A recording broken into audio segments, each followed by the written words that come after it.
আপনার মোবাইলে কল আসা মাত্র ডাটা কানেকশন ডিসকানেক্ট হয়ে যাচ্ছে। আপনি লাইভে আছেন, লাইভ কেটে যাচ্ছে। আপনি WhatsApp মেসেঞ্জারে কারো সাথে কলে আছেন, সেই কলটাও কেটে যাচ্ছে।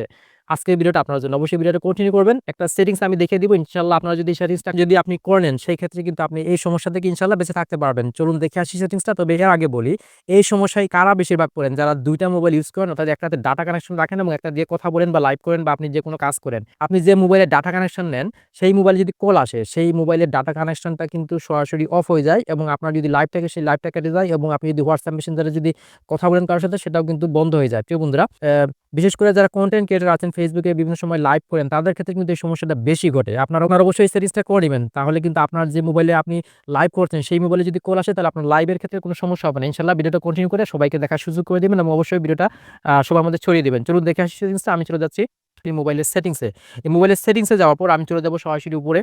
সরাসরি মোবাইলের সেটিংসে যাওয়ার পর আমি এখান থেকে খুঁজে বের করব মোবাইল নেটওয়ার্ক বা সিম, যে সেটিংস গুলো সেগুলো। আমি এখানে আমার এখানে দেখতে পাচ্ছেন লেখা হচ্ছে সিম কার্ড অ্যান্ড মোবাইল নেটওয়ার্ক।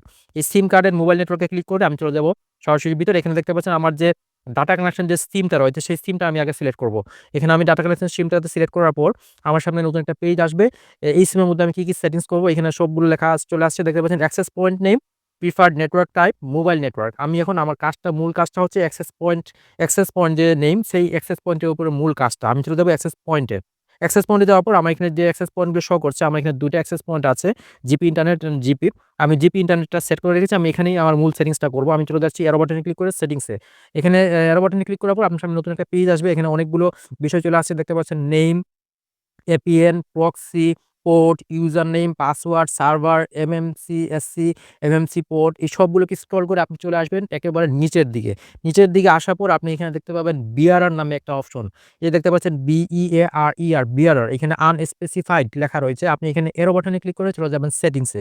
এই এরো বাটনে ক্লিক করার পর আপনার সামনে নতুন একটা পেজ আসবে। এখানে দেখতে পাচ্ছেন আনস্পেসিফাইড এর উপরে টিক মার্ক দেওয়া রয়েছে। আপনি সেই টিক মার্কটা এখান থেকে উঠিয়ে নিবেন এবং আপনি এখান থেকে দেখতে পাচ্ছেন লেখা রয়েছে এলটিই, এইচএসপি, এইচএসপিএ, এই নিচে সবগুলো অনেকগুলো অপশন রয়েছে। এখান থেকে আপনি শুধুমাত্র সিলেক্ট করে দিবেন এলটিই বিষয়টা।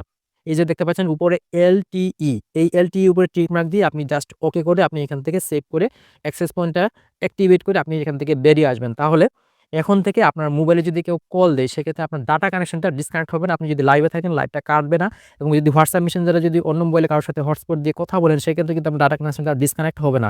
ইনশাআল্লাহ ভিডিওটা সবার উপকার আসবে। এজন্য সবাইকে দেখার সুযোগ করে দিবেন এবং এরকম নতুন, নতুন ভিডিও আমার এই নতুন পেজ ডিজিটাল মাস্টারমশাইস ব্যাক, এটার মধ্যে সবসময় পেতেই থাকবেন। এর জন্য অবশ্যই সাথে থাকবেন এবং দোয়া করবেন যেন আমি সবসময় আপনাদেরকে এরকম দৈনন্দিন জীবনে কাজে আসে, এরকম ভিডিওগুলো উপহার দিয়ে আপনাদেরকে সেবা করতে পারি, আপনাদেরকে সহযোগিতা করতে পারি।